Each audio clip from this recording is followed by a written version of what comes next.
What's the greatest game you've ever called?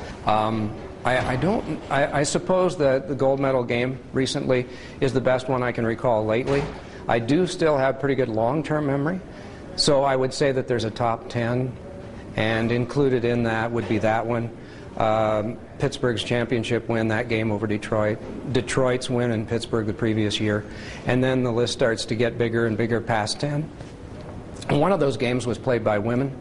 I got to call the gold medal win by the U.S. in Nagano, Japan in '98. That one will stay with me a long time.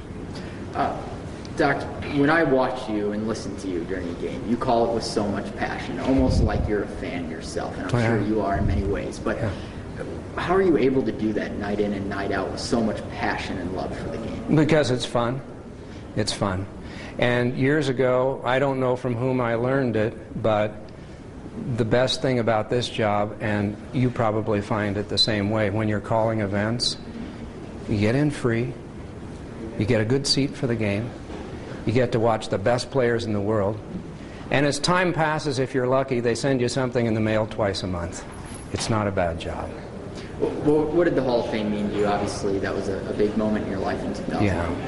It was a rare day in that the people that you work with and your family are never in one place at the same time. Work is work, family is family. But that day, one group was at one table, one was at the next, and there were only 3 feet in between. And you realize these are all the people that have helped you be what you are, and they're all together in one place. That's what you remember. With that in mind, you're a Hall of Famer now. You've done this for so many years, called so many big games, coming from this small town in this small area.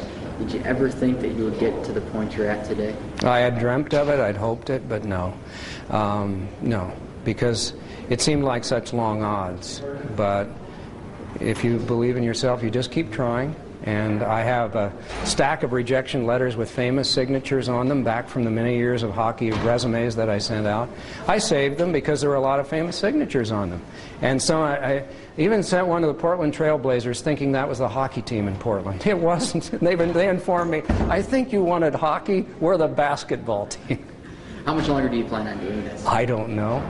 I like the job very much, and if I could be Star Trek'd into all these booths, that would help, because traveling is harder now, especially since 9/11.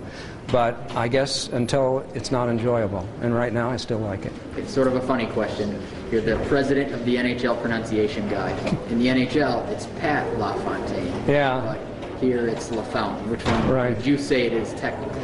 Well, LaFountain, but I would never insult all those good people back there, because when I grew up, we would have people come in. We had movies on Saturday nights. You'd put blanket down on the main street. They would stretch a canvas across, and the guy that came in to run the movies would always read the credits of people that contributed, and he would continually say LaFontaine, and people would scream at him, LaFountain. We're proud of our name being said that way, so we want it done that way.